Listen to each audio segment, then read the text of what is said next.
Unified 911, anong matutulong namin sa'yo? Anya ti maitulong mi ken kaapon. Anong may tatabang ko sa Unsay imo? akong ikatabang nimo? Ngini makadabang na misal ka no.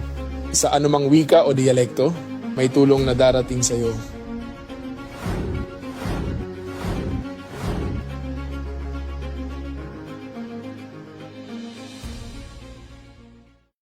Lilingkod sa bawat Pilipino at magbibigay ng tamang impormasyon para sa tahimik at maayos na Pilipinas. Police News Network, alagad ng batas, tagapagtaguyod ng balitang pulis, sandigan ng mamamayan, patnubay ng katotohanan.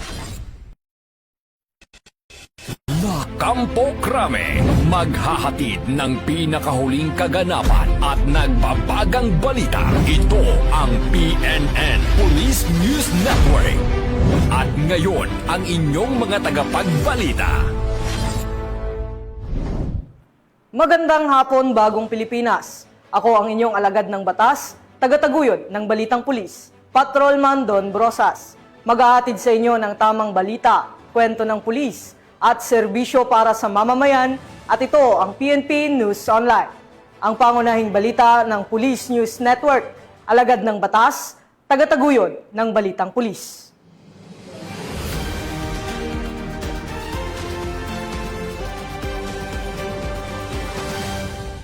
Narito ang mga balitang dapat niyong abangan. Babae arestado sa Baguio City dahil sa pagbebenta ng mga rehistradong SIM cards online. Buntis na ginang, ligtas na nanganak sa tulong ng kapulisan sa Magsaysay Occidental, Mindoro. At lalaking dating miyembro ng Communist Front Organization, nagbalik loob sa pamahalaan.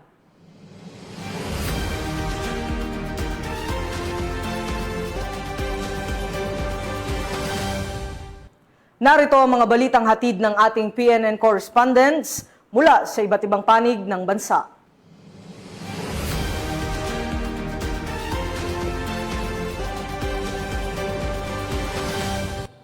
Simulan natin ang balita mula sa bahagi ng Luzon.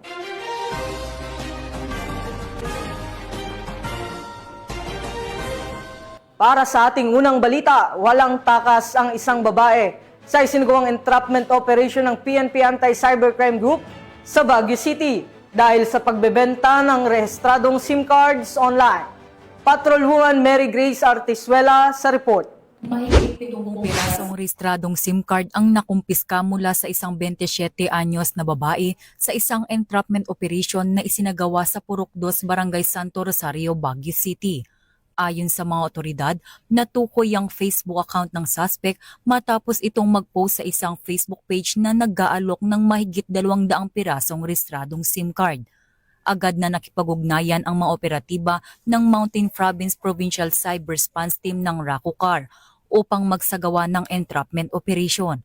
Sa isinagawang operasyon, naaktuhan ng suspect habang isinasagawa ang illegal na transaksyon na nagresulta sa kanyang pagkakaaresto. Nahaharap ngayon ng suspect sa paglabag sa RA 11934 o SIM Registration Act. Sa ating mga kababayan na nakikinig, ang pagtinda po ng SIM card, kahit sa inyo pa man ito o sa kapitbahay nyo o sa mga relative ninyo, ay against sa ating Anti-SIM Registration Act.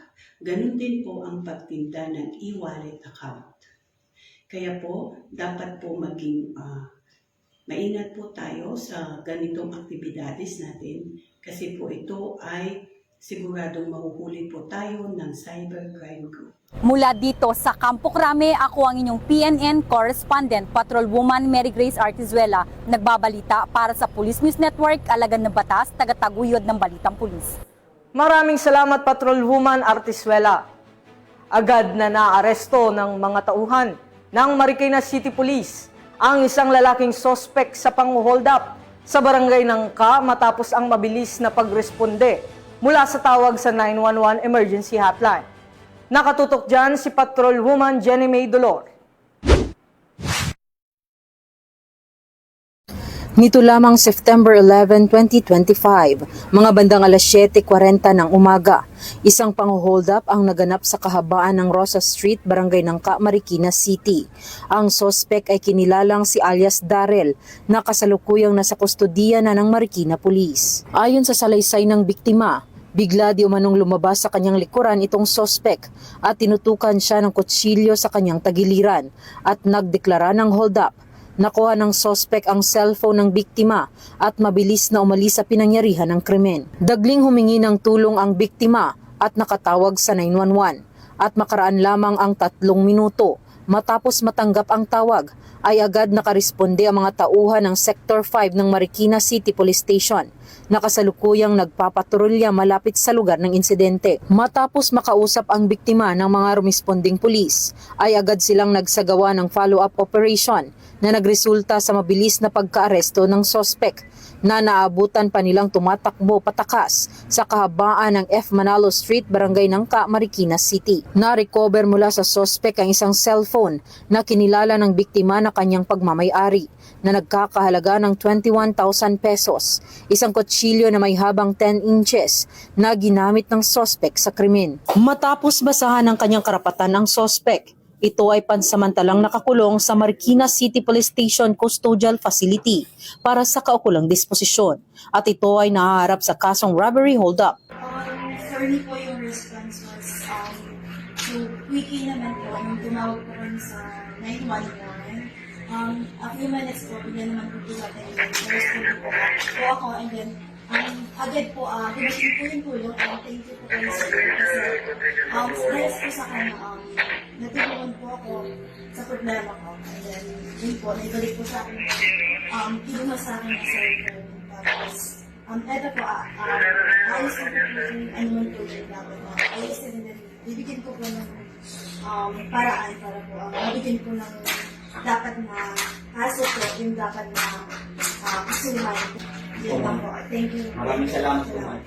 Mula dito sa Eastern Police District, ako po ang inyong PNN correspondent, Patrolwoman Jenny Midolor, alagad ng batas, tagataguyod ng Balitang Pulis. Maraming salamat, Patrolwoman Dolor. Isang 62 anyos na lalaki na dating miyembro ng Communist Front Organization ang nagbalik loob sa pamahalaan sa bayan ng Agoo, La Union. Magbabalita dyan si Patrolman Dennis Carinal.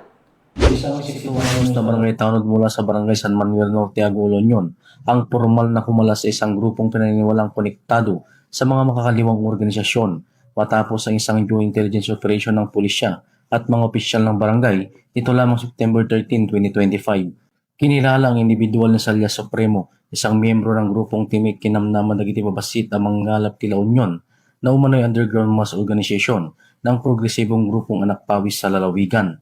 Ayon sa ulat ng Sigen La Union Provincial Mobile Force Company, katuwang iba't ibang unit ng pulisya at mga barangay officials matagumpay na nisagawa ang operasyon na nagresulta sa voluntaryong pag-atras ni Supremo mula sa nasabing grupo. Batay sa opisyal na dokumento, inihag ni Supremo ang kanyang kahustuhang talikuran ang anumang koneksyon sa mga CPP and PNDF affiliated organization upang mabuhay ng mapayapa at walang kinikiling ideolohiyang politikal. Matapos nito, isinilalim siya sa custodial debriefing at inharap sa mga opisyal ng barangay para sa tamang proseso ng pagbabalik loob sa pamahalaan. Nasaksihan naman ng mga opisyal ng barangay San Manuel Norte, Agoo MPS at iba pang kasapi ng unit ng pulisya sa panunumpa ng katapatan ni Supremo sa ilalim ng pamahalaan. Ang ulat ay bahagi ng patuloy na implementasyon ng Executive Order No. 70 o ang Wall of Nation Approach na naglayong wakasan ang insurhensiyang feminista sa bansa sa pamamagitan ng pagbibigay ng mga legal at mapayapang paraan ng pagbabalik loob ng mga dating kasapi ng mga kaliwang grupo. Mula dito sa Ilocos Region, ako po ang inyong Police News Network Correspondent, Patrolman Dennis Carinal, alagad ng batas, tagataguyod ng Balitang Pulis. Maraming salamat, Patrolman Carinal. Arestado ng mga otoridad ang nakatalang top 3 most wanted person dahil sa kaso nitong acts of lasciviousness sa Bulacan. Ang detalye ng report mula kay Patrolwoman Mildred Tawag.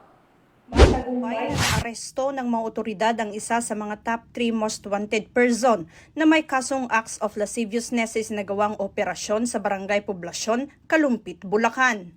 Kinilala ni Police Major Norheda Usman Officer in charge ng Bulacan 1st Provincial Mobile Force Company, ang akusado na si alias George, 37 anyos, isang truck driver at residente ng Barangay Iba, Kalumpit, Bulacan.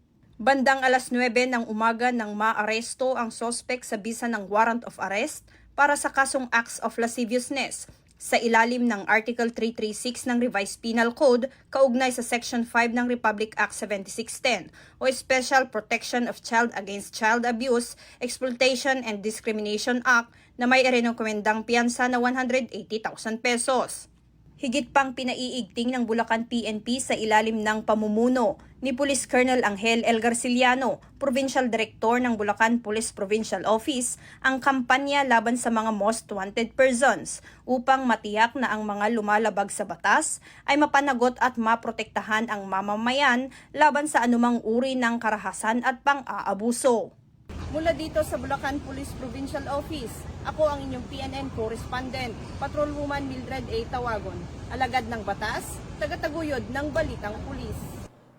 Maraming salamat Patrolwoman Tawagon.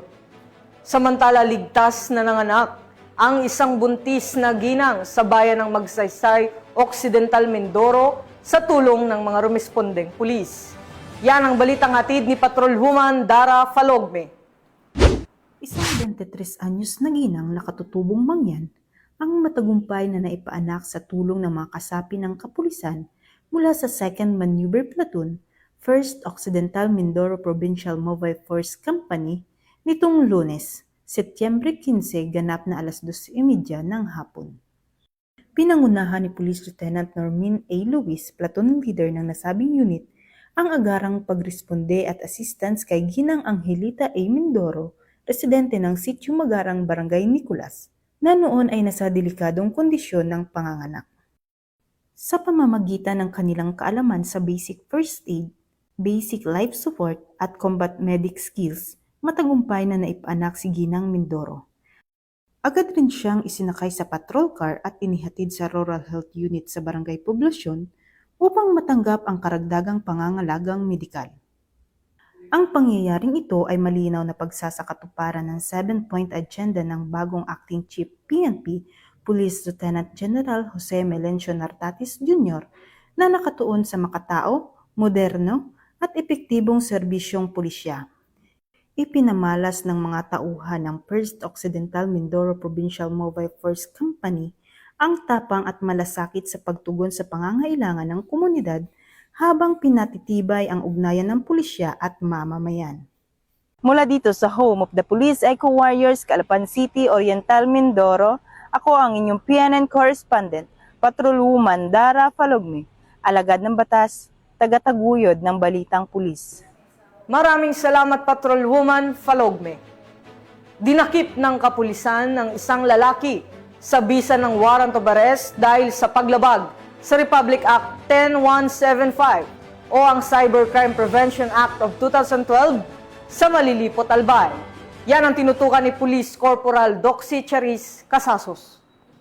Isang lalaki sa ikinasang entrapment operation ng Malilipot Municipal Police Station sa panguna ni Police Captain Alex Alcantara, Officer in Charge, Regional Anti-Cybercrime Unit 5 na pinamunuan ni Police Major Larry Bremen, Deputy Chief ng RACO 5. Isinagawa ang operasyon ngayong Setyembre taong kasalukuyan sa Purok 3 River Camp Inn, Barangay San Isidro Ilawod, Malilipot, Albay matapos makumpirma ang iligal na aktibidad ng suspect sa online na plataforma.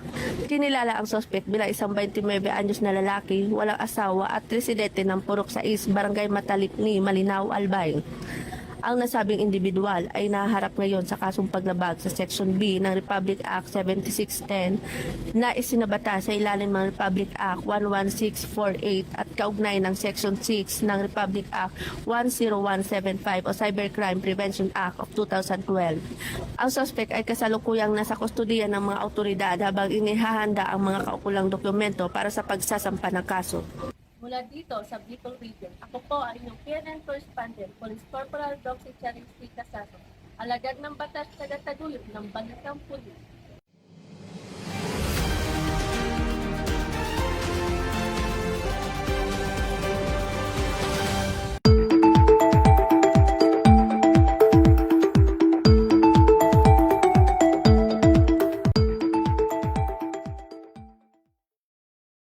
Weather update. Patuloy pa ring binabantayan ng Pag-asa ang dalawang low pressure areas sa loob ng Philippine Area of Responsibility. Ang LPA-09D ay may high chance na maging tropical depression sa loob ng susunod na 24 oras. Samantala ang LPA-09C ay may unlikely chance na maging bagyo sa parehong panahon. Pinapayuhan ng lahat na manatiling alerto at patuloy na mag-monitor ng mga abiso mula sa DOST Pag-asa para sa karagdagang impormasyon at gabay.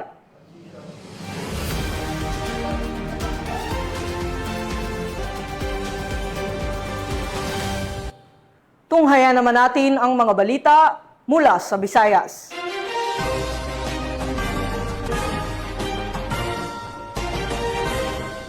Kulungan ang bagsak ng top 2 most wanted person matapos maaresto ng Cordova PNP dahil sa kasong lascivious conduct sa Cordova, Cebu.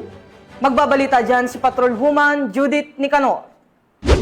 Arestado ng Cordova PNP ang top 2 most wanted person provincial level na may kasong violation of lascivious conduct under Section 5 ng Republic Act 7610 sa Purok 2, Barangay Catarman, Cordova, Cebu nito lamang nakaraan. Kinilala ni Police Major John Caleb D. Sanchez, Acting Chief of Police ng Cordova Municipal Police Station, Cebu Police Provincial Office, ang suspect na si J. Lord, 34 anyos na residente ng Purok 2, Barangay Catarman, Cordova, Cebu. Ayon sa ulat ng mga otoridad, ang suspect ay naaresto sa bisa ng warrant of arrest para sa kasong violation of lascivious conduct under Section 5 ng Republic Act 7610 na inisyo ni Honorable Maria D. Ciares, presiding judge ng Family Court, Branch 6, 7th Judicial Region, Mandaue City, Cebu na may 200,000 rekomendadong piyansa. Kasalukuyang nakapiit sa Cordova MPS ang suspect para sa dokumentasyon at tamang disposisyon. Ang matagumpay na pagkaaresto ng suspect ay patunay ng Cordova PNP na kanilang mas pinaigting na pagpapatupad ng batas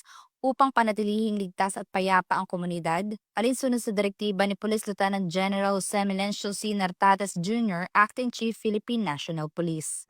Mula dito sa Central Visayas, sa Honyong Police News Network Correspondent, Patrolwoman Judith Nicanor, alagad ng batas, tagataguyod ng Balitang Pulis. Maraming salamat, Patrolwoman Nicanor. Tuluyan ang winakasan ang ugnayan sa rebelding grupo ng isang miyembro ng Communist Terrorist Group at nagbalik loob sa pamahalaan sa Barangay Gaas, Baybay City, Leyte. Patrolwoman Cristel Palafox sa report. Nagbalik loob sa pamahalaan ang isang miyembro ng Communist Terrorist Group sa Barangay Gaas, Baybay City, Leyte. Ang pagbabalik loob ay resulta ng matagumpay na pagsisikap at pakikipagnegosasyon ng mga tauhan ng 1st Leyte Provincial Mobile Force Company kasama ang 31st Special Action Company, 3rd Special Action Battalion PNP SAF Regional Intelligence Unit 8 at Baybay City Police Station. Isinuko rin ng nasabing surrendery ang isang unit caliber .38 revolver at 3 bala. Samantala, nakatanggap naman ang nagbalik loob ng agarang tulong pinansyal at bigas mula sa mga kapulisan. Ang dating miyembro ng CTG ay nasa kustodiya na ng 1st Leyte PMFC para sa facilitation ng kanyang posibleng enrollment sa programa ng ating gobyerno na Enhanced Comprehensive Local Integration Program o ECLIP. Ang pagbabalik loob ng nasabing surrendery ay representasyon ng mga programa ng ating gobyerno sa pagwawakas ng insurhensya at terorismo ay matagumpay na naipapatupad tungo sa pagkamit ng payapa at maunlad na bagong Pilipinas. Mula dito sa Eastern Visayas, ako ang inyong PNN correspondent, Patrolwoman Palafox, alagad ng batas, tagataguyod ng Balitang Pulis. Maraming salamat, Patrolwoman Palafox. Samantala nagsagawa ng proficiency driving training ang Police Regional Office 6, katuwang ang Technical Education and Skills Development Authority o TESDA para sa mga kasapi ng kapulisan sa rehiyon. Yan ang balitang hatid ni Patrolwoman Ledeline Bansagon. 5 days proficiency driving training ng Police Regional Office 6 ang sinimulan para sa kanilang mga tauhan nito lamang ika-15 ng Setyembre taong kasalukuyan sa Camp Martin Chufilo B. Delgado, Iloilo City. Sinagawa ito sa 4 na batch upang mapaunlad ang kakayahan sa pagmamaneho at madagdagan ang kaalaman sa road safety ng mga pulis na lumahok. Pinangunahan ng Regional Logistic at Research Development Division ang pagsasanay, katuwang ang TESDA sa pamamagitan ni Training Center Administrator Porfirio C. Celestial. Humigit kumulang 100 na kalahok ang sumailalim sa mga lektura at praktikal na gawain tulad ng defense driving, vehicle maintenance at tamang paggamit ng patrol cars at motorsiklo. Binigyan diin ni Pro 6 Regional Director Police Brigadier General Josefino D. Ligan ang kahalagahan ng pagsasanay upang masigurong kaligtasan ng mga pulis at ng publiko sa tuwing sila ay nagsasagawa ng operasyon. Aniya, ang bawat pulis ay hindi lamang driver, kundi tagapangalaga ng buhay at tiwala ng komunidad. Bahagi ito ng adhikain ng PNP na layong palakasin ang kakayahan ng mga tauhan at masigurong mahusay na nagagamit ang mobility assets ng kapulisan. At sa huli, patunay ng patuloy na dedikasyon ng Pro 6 sa profesionalismo at kausayan sa paglilingkod. Mula dito sa Police Regional Office 6, ako ang inyong Police News Network Correspondent, Patrolwoman Ledilyn Bansagon, alagad ng batas, tagataguyod ng Balitang Pulis. Maraming salamat, Patrolwoman Bansagon. Narito naman ang mga balita mula sa bahagi ng Mindanao.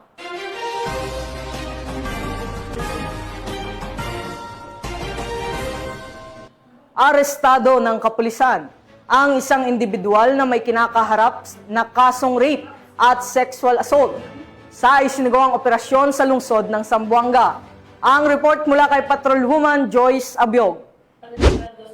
Individual sa isinagawang law enforcement operation ng mga tauhan ng Zamboanga City Police Station 4 kasama ang 1st Special Operation Unit Philippine Maritime Group, 1st Zamboanga City Mobile Force Company at CIDMU SIU sa Farmers Drive, Barangay Mampang, Zamboanga City. Kinilala ni Police Captain Rene D. Zineza, officer in charge ng ZCPS-4, ang suspect na lalaki, 30 taong gulang, vendor at residente ng nasabing lugar. Naging matagumpay ang operasyon sa bisa ng warrant of arrest sa kasong rape under Article 266-A Paragraph 1 of Revised Penal Code in relation to Article 266-B at sexual assault under 266-A of the Revised Penal Code in relation to Section 5 of RA 7610 na inisyo ng Honorable I.V. Perolino Damayo Elvinia, Presiding Judge Branch 7 Family Court, na walang inirekomendang piyansa para sa kasong rape habang 200,000 pesos ang itinakdang piyansa para sa kasong sexual assault. Ang nasabing suspect ay nasa kustudiya na ng Zamboanga City Police Station 4 para sa tamang dokumentasyon at disposisyon. Mula rito sa Zamboanga Peninsula, ako ang inyong PNN Correspondent, Patrolwoman Joyce Abiog, alagad ng batas, tagataguyod ng Balitang Pulis. Maraming salamat, Patrolwoman Abiog. Samantala, isang lalaki ang naaresto matapos makumpiskahan ng hinihinalang shabu sa isinagawang operasyon sa isang fixed checkpoint sa Davao City. Nakatutok dyan si Patrolwoman Mariel May Dongkilap. Arestado ang isang lalaki na kinilala sa alias na Merson, 30 anyos, na residente ng Purok 11-D, Labunon, Barangay Maniki, Kapalang, Davao del Norte, sa PNP Task Force Checkpoint sa Likanan, Lasang, Davao City, bandang alas 9:20 ng gabi noong Setyembre 14 taong kasalukuyan. Sa isinagawang operasyon, na-recover mula sa suspect ang isang pakete ng hinihinalang shabu na may tinatayang halaga na 19,516 pesos. Agad namang ipinaalam ng tauhan ng Bunawan Police Station sa suspect ang kanyang mga karapatang konstitusyonal sa wikang kanyang nauunawaan. Kasunod nito, dinala siya sa Bunawan Police Station para sa kaukulang legal na proseso at pagsasampa ng kasong paglabag sa RA 9165 o ang Comprehensive Dangerous Drugs Act of 2002. Patuloy namang tinitiyak ng mga otoridad ang kanilang walang humpay na paglaban sa illegal na droga bilang bahagi ng kanilang layunin na mapanatili ang isang ligtas at maayos na pamayanan. Mula dito sa Rion 11, ako ang PNN Correspondent, Patrolwoman Mariel May Dongkilap, alagad ng batas, tagataguyod ng Balitang Pulis. Maraming salamat, Patrolwoman Dongkilap. Kusang isinuko ng isang vendor ang smuggled cigarettes mula sa Sitio Ayunan, Barangay Kalakakan, Pikit, Cotabato. Ang buong detalye mula kay Patrolwoman Resalio Malay.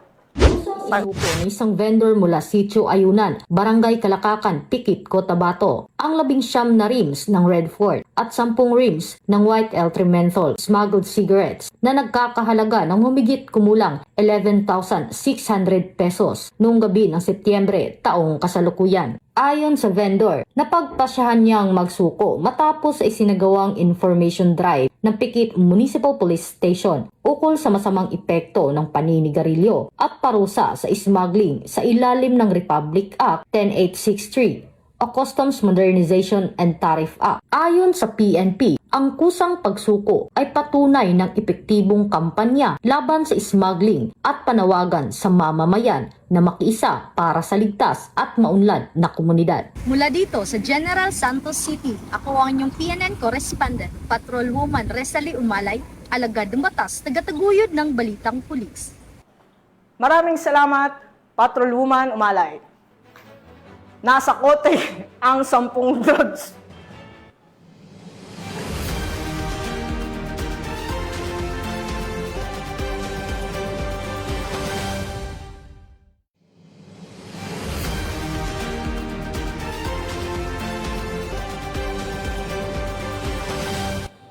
Nasa kote ang 10 drug suspect sa sunod-sunod na anti-illegal drug operation sa rehiyon ng Caraga, habang nakumpiska naman ang mahigit 200,000 pisong halaga ng shabu. Patrolwoman Jacqueline Cabiles sa report.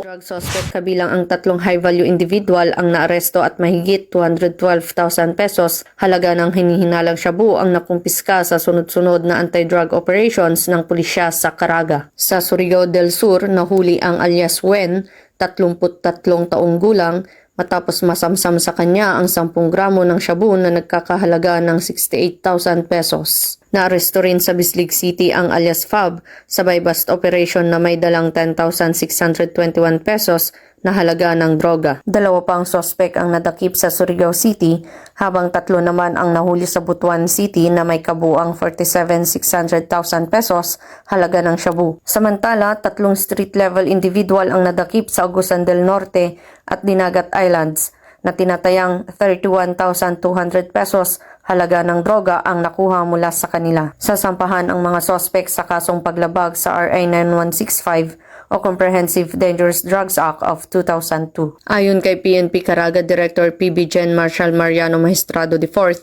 mahalaga ang patuloy na suporta ng publiko laban kontra droga upang makamit ang isang drug-free Caraga region. Mula dito sa Police Regional Office 13, ako ang inyong PNN correspondent, Patrolwoman Jacqueline Cabiles, alagad ng batas, tagataguyod ng Balitang Pulis. Maraming salamat, Patrolwoman Cabiles. At para sa ating huling balita, formal nang pinasinayaan ng Police Regional Office Bangsamoro Autonomous Region ang 8 municipal police station sa Special Geographic Area ng Bangsamoro. Narito ang detalye ng report mula kay Patrolwoman Angela Banderlipe. Bilang mahalagang hakbang tungo sa pagpapatatag ng kapayapaan at seguridad sa Bangsamoro Autonomous Region and Muslim Mindanao, opisyal nang inaktiba ng Philippine National Police ang 8 Type C Municipal Police Station sa Special Geographic Areas ng BARM na ginanap sa Salipada, Cape Pindaton, parang Maguindanao del Norte nitong 12 ng Setyembre taong kasalukuyan. Pinangunahan ni Police Brigadier General Jason C. De Guzman, Regional Director ng ProBAR, ang aktibasyon katuwang si BARM Chief Minister Honorable Abdurauf A. Makakuwa na kinatawanan ni Atty. Marvin D. Mukamad, Director 2 ng ES-BARM. Dumalo rin bilang mga paunahing pandangal sina Atty. Fad A. Candao, Regional Director ng Napolcom BARM, at Member of Parliament Butch P. Malang, SJ Development Administrator. Ipinahayag ni na PB Gen. De Guzman at PB Gen. Arnold P. Argente, Regional Director ng Pro-12, ang kanilang buong suporta sa patuloy na koordinasyon upang matiyak na ang mabagong police station ay magiging matatag na haligi ng kapayapaan, kaayusan at tiwala ng mamamayan. Ang inisyatibong ito ay bahagi ng mas malawak na programa ng ProBAR upang muling ayusin at palakasin ang lokal na pagpapatupad ng batas, isang malinaw na pahayag ng pangako ng PNP na bumuo ng ligtas, matatag na pamayanan sa buong Bangsamoro Autonomous Region. Mula rito sa rehiyon ng Bangsamoro, Ako ang iyong Police News Network Correspondent, Patrolwoman Angela Vanderlipe. Alagad ng batas, tagataguyod ng balitang pulis. Maraming salamat, Patrolwoman Vanderlipe. At yan ang mga balitang nakalap ng ating PNN correspondents mula Luzon, Visayas at Mindanao. At sa ating mga ka-PNN, 100 days na lang, Pasko na!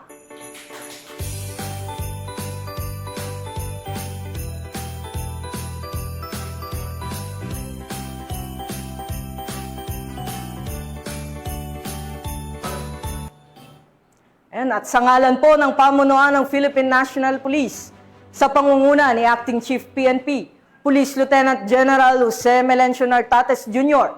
at sa pamumuno ni President Ferdinand Bongbong Marcos Jr., kami ay maglilingkod sa bawat Pilipino at magbibigay ng tama at balanseng balita. Mula rito sa tanggapan ng tagapag-ugnay ng Pambansang Pulisya, ako ang inyong alagad ng batas, tagataguyod ng Balitang Pulis, Patrolman Don Brosas. Maghahatid ng tamang balita, kwento ng pulis at serbisyo para sa mamamayan, at ito ang PNP News Online, ang pangunahing balita ng Police News Network.